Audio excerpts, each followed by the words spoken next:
3 बच्चों की माँ है, इसने ये क्या कदम उठा लिया, 21 साल के लड़के के साथ जुल्म हो गया। मैंने उनसे कहा किसी का प्रोफाइल पहले देखते हैं, मैं आपसे काफ़ी बड़ी हूँ, आपके जितना तो मेरा एक बेटा है। इन्होंने कहा कोई बात नहीं, आप जितने भी बड़े हुए। अफेयर चलाना एक और चीज़ होती है, शादी करना बहुत मुश्किल होता है। और मैंने कहा ये भी बच्चा है, भाग जाएगा, बट ही सस्टेन्ड देयर।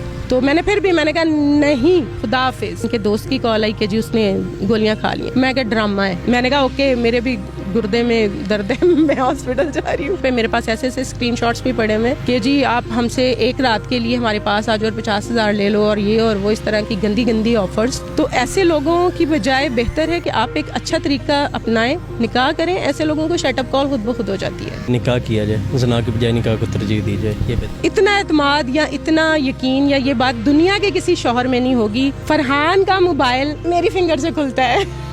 आप तो हर मरीज में भी रिकॉर्ड तोड़। एक बड़ों ने मिसाल बनाई हुई है, कच्ची उम्र दा प्यार ना आर ते ना पार। ये इंशाल्लाह मरते दम तक। आपने इनको पकड़ सही रखी हुई है। मैं क्या हूँ ना जावे किधरे। अस्सलाम वालेकुम, मैं हूँ एनी फैसल और आप देख रहे हैं लीडर टीवी। और आज मेरे साथ मौजूद हैं अमारा और फरहान।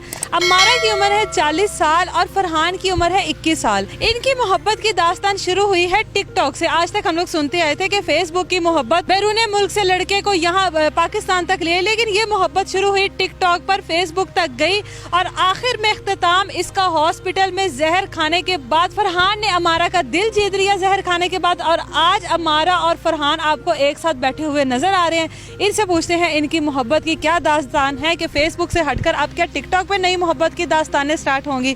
तो आ जाए। अस्सलाम वालेकुम। वालेकुम अस्सलाम। कैसी है अमारा? अल्हम्दुलिल्लाह। आप कैसे हैं फरहान? जी अल्हम्दुलिल्लाह। आपको छोटे मियाँ कह दे तो कोई बुरा तो नहीं लगेगा? जी नहीं, कोई इशू नहीं।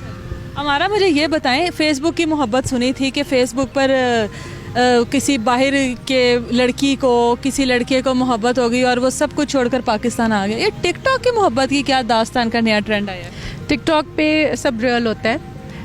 यानी एक बंदा आपको बाकायदा हिलता जुलता बोलता नज़र आता है, उसका लाइफस्टाइल, उसका सब कुछ नज़र आता है टिकटॉक के ऊपर। तो वो एक रियलिटी थी। प्लस अच्छा एक और चीज़ है मोस्ट इम्पॉर्टेंट, हमारी ख़वातीन बहुत ज़्यादा फ़िल्टर यूज़ करती हैं, मेकअप यूज़ करती हैं। तो मेरी टिकटॉक अगर आप देख पे भी बेबी फ़िल्टर टिकटॉक देख लें या फेसबुक देख लें, मैंने हमेशा बिना फ़िल्टर या रियल में मैंने कोशिश की कि यार मेरी ओरिजिनल शेड्स भी नज़र आएँ। मेरे कुछ ऐसे वीडियोस जो थे वो इन्होंने बहुत पसंद किए थे, बहुत अरसे से फॉलो कर रहे थे, तो मुझे पता नहीं था ये फॉलो कर रहे हैं। तो जब सडनली इन्होंने कमेंट्स में प्रपोज किया तब मैंने नोटिस किया कि अच्छा कोई बंदा मुझे मतलब इतना खुलम खुला के कमेंट्स में इजहार है मोहब्बत। फरहान जी कमेंट्स में इज़हार किन्ने मत दित्ती सी कि कमेंट से चीज़ हारे मोहब्बत हो जाए? नहीं, मुहब्बत विच मत नहीं चलती, मत मरनी भी नहीं चाहिए किसी दी। मोहब्बत में मत मारी जाती है। तो वो एंड तक पता लग ही जाएगा इनकी कितनी मारी गई है मत। मुझे ये बताओ फरहान कि आपको ये कैसे पसंद आई? मतलब अगर उम्र का भी फ़र्क देखा जाए तो है, आप अभी बिल्कुल एंड जिसको कहते हैं जवानी में कदम रखा, तो कैसे पसंद आई? कब से इनको फॉलो कर रहे थे? मैं मोहब्बत में रंग और नस्ल और ये जो बरादरी टब्बर टाइप होता है, मैं इन चीज़ों पे बिलीव नहीं करता। और बाकी ये पसंद टिकटॉक पे मैं इनका बोलने का तरीका, सलीका वगैरह, काफ़ी पहनने का तरीका, ये मुझे काफ़ी अच्छा लगा। और बाकी एक बात, ये जो लिखती हैं वो सच लिखती हैं, ये उसमें झूठ कुछ नहीं होता, तो इसलिए मुझे ये अच्छी लगती हैं। आप मुझे बताएं अमारा, आपने इनको कितना तंग किया है? क्या फौरी तौर पर प्रपोजल एक्सेप्ट कर लिया था? हो ही नहीं सकता। ख़वातीन कभी किसी की बात को आसानी से मानती नहीं है। मतलब शॉपिंग करने भी चली जाए तो वहाँ पे भी दुकानदार की मत मार देती हैं, तब जाके कोई चीज़ जो है फाइनल करती हैं। तो कितना जलील किया इनको? बहुत पहला प्रपोजल इनका कैसा था?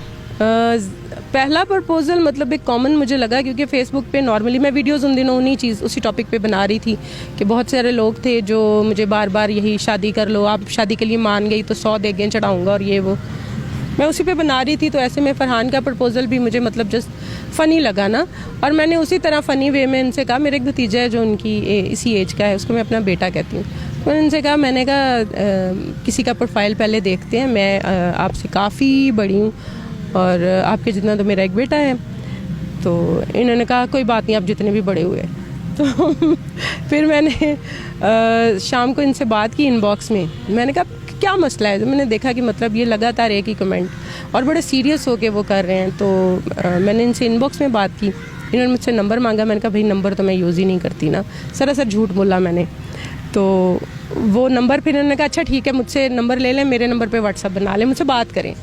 नंबर पे मैंने व्हाट्सअप बना लिया, फिर उसके बाद आपने उन्हीं के नंबर पे बना लिया? उन्हीं के नंबर पे और उसके बाद फिर फेसबुक हुआ, तो मैंने इनको बताया, ये मुझे अमारा ख़ान के नाम से सर्च कर रहे थे, तो फेसबुक फिर मैंने इनको बताया अपना, मैंने कहा ये मेरा फेसबुक है। फिर उन्होंने फेसबुक पे देखा, फिर इन्होंने वहाँ, मैंने कहा आप एक दफ़ा पहले पूरी तसल्ली करो कि आप किसको प्रपोज़ कर रहे हो, मेरे बारे में पहले जान लो, फिर मैं आपको देखूंगी कि क्या आप कायम रहते हो। क्योंकि मुझे ऐसा लगता था कि यार एक ख़ातून जिसके 3 बच्चे हों, जो डिवोर्स्ड हो और जो तल्ख लिखती है, उसको शायद एक्सेप्ट करना, एम्बिशियस औरत को लोग झेल नहीं पाते मोस्टली, जो उनको लगता है कि हमसे ज़्यादा स्ट्रेंथ है इसकी, ये 8 साल से अकेले बच्चे संभाल रही है, ऐसी औरत से हैंडल करना, अफेयर चलाना एक और चीज़ होती है, शादी करना बहुत मुश्किल होता है। तो मैंने बड़े बड़ों को भागते देखा था उल्टे कदमों, और मैंने कहा ये भी बच्चा है, भाग जाएगा, बट ही सस्टेन्ड देयर। उसके बाद फिर ये नहीं भागे? कैसे आपने कबूल किया कि अब शादी कर लेनी चाहिए? बड़ा मुश्किल डिसीजन था, ये डटे रहे। उसके बाद जब हर चीज़ के ऊपर इन्होंने कहा जी ओके कबूल, नो प्रॉब्लम, मैंने कहा जी बच्चे हैं, नो प्रॉब्लम, मैंने कहा जी डिवोर्स्ड है, मैं सिंगल मदर हूँ, नो प्रॉब्लम, मैंने कहा जी एज में बड़ी हूँ, नो प्रॉब्लम, मैंने कहा आपकी mother family, he said okay, mother agree है, मदर से ये बात भी करवा चुके थे मेरी, ठीक है। फिर मैंने इनसे कहा कि मतलब यहाँ तक मैंने पल्ला चढ़ाया, मैंने कहा छोटी बहन की शादी करो, कहते वो 10 साल की है, तो मैंने कहा आपको क्या आखिर है इतनी जल्दी शादी करने की, तो इस सेट कि नहीं, मैं आपकी स्ट्रगल देखी है मैंने, तो मैं उससे इंस्पायर हूँ और मैं चाहता हूँ कि मैं आपका साथ दूँ। ये जो आपको बेयकीनी है कि दुनिया के सारे मर्द गलत हैं, ये जो आपको ऐसे लगता है कि यार दुनिया ख़त्म हो चुकी है और इसमें सिर्फ़ और सिर्फ जालिम, बेहिस या झूठे लोग ही बचे हैं, तो मैं आपका यकीन आपको दिलाना चाहता हूँ। तो मैंने फिर भी मैंने कहा नहीं, खुदा हाफिज़, मैंने फ़ोन बंद किया। इन्होंने मुझे थोड़ी देर बाद इनके दोस्त की कॉल आई कि जी उसने गोलियाँ खा ली हैं। मैं क्या ड्रामा है, हाजमुला की तो गोलियाँ नहीं खाई थी? मैं भी यही समझी, मैंने कहा कोई चिली मिली खा ली होगी, तो मैंने वही समझ के, तो मैंने कहा ओके मेरे भी गुर्दे में दर्द है, मैं हॉस्पिटल जा रही हूँ, तो मैं अपने शूट पे चली गई थी। अच्छा अमार नहीं फरहान मुझे ये बताएं कि आपने कौन सी गोलियां खाई, और आप अगर वाकई आप यार आपको कुछ हो जाता तो कौन जिम्मेदार था उसका? जिम्मेदार कोई भी नहीं था, जिम्मेदार मैंने खुद ही होना था। लेटर वगैरह लिखा था गोलियां खाने से पहले? नहीं, ऐसा कुछ नहीं किया था। किसी कबूतर के हवाले वो लेटर किया हो कि ये मेरे बाद अमारा तक पहुंचे? नहीं, हमारा को जब मैंने बता दिया था कि मैं गोलियां खा रहा हूँ। कितनी गोलियां खाई थी? 3। यार आप बच कैसे गए? वो तो बहुत हैवी गोलियां होती हैं, ये मैंने सच निकलवाना है। ये बस किस्मत की बात है, मैंने ऐसे लोग भी देखे हैं जो 1-1, 2-2 खा के भी बस उनकी डेथ हो जाती है, तो ये किस्मत की बात है। और ये हॉस्पिटल ले गए थे आपको? हाँ जी। और एक ये होता है हमारे गांव वालों में कि टोटके जो इनके होते हैं, देसी टोटके, उनसे उसके बाद हॉस्पिटल ले गए, तो बस फिर प्यार सच्चा था, बच गए। बता सचियाँ। अच्छा फिर अमारा ने जब आपकी वो हालत देखी और उसके बाद अमारा ने आपको कहा कि ठीक है जी कबूल है कबूल है कबूल है, तो फिर गोलियों का तो वो सारी खुमारी और जहर वो सब कुछ एकदम वैसे ही उतर गया होगा? जी वो इस तरह उतरा कि डॉक्टर ने मुझे बोला कि 4 दिन बाद आपको डिस्चार्ज करना। मैंने कहा नहीं, मुझे तो सुबह छुट्टी चाहिए। मैंने कहा मुझे सुबह आज छुट्टी चाहिए, कहते हैं कि नहीं। फिर 2-3 दफ़ा कहने पर फिर उन्होंने कहा कि सुबह आपको डिस्चार्ज करेंगे। तो उस रात उन्होंने मुझे 10-12 ड्रिपें लगाई, तो उसके बाद उन्होंने बोला कि ठीक है सुबह जाओ। अच्छा अमारा फिर आपने शादी कितनी देर बाद की इनकी ये गोलियां खाने वाले?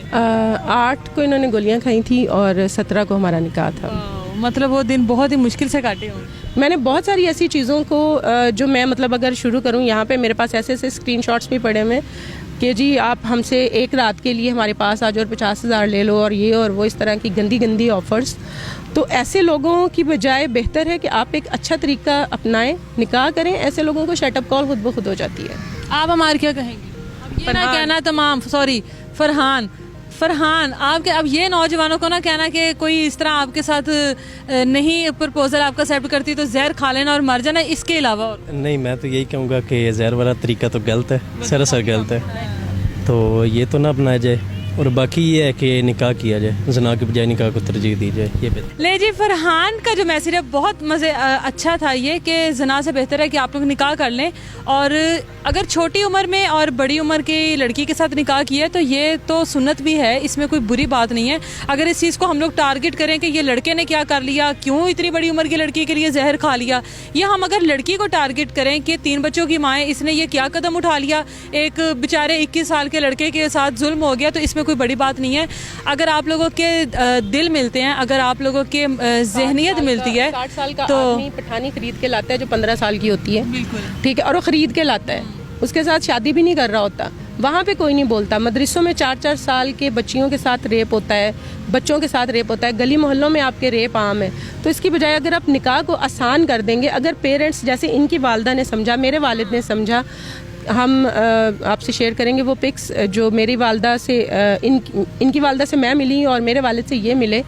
तो आप देखिएगा कि अगर पेरेंट्स ऐसे सपोर्टिंग हों और तरबियत अच्छी देने वाले हों, सपोर्ट करने वाले हों, तो मेरा नहीं ख्याल कि इस माशरे से हम ऐसी बुराइयों को और जना को हम ख़त्म कर पाएंगे। मुझे लगता है कि हम फ़ौरन ख़त्म कर लेंगे अगर पेरेंट्स इतने अंडरस्टैंडिंग हों, जो अपने बच्चों को सपोर्ट करें अच्छे काम के लिए। अब इनकी वालदा ने इनको सपोर्ट किया तो इसलिए सपोर्ट किया कि ये निकाह करना चाह रहे थे।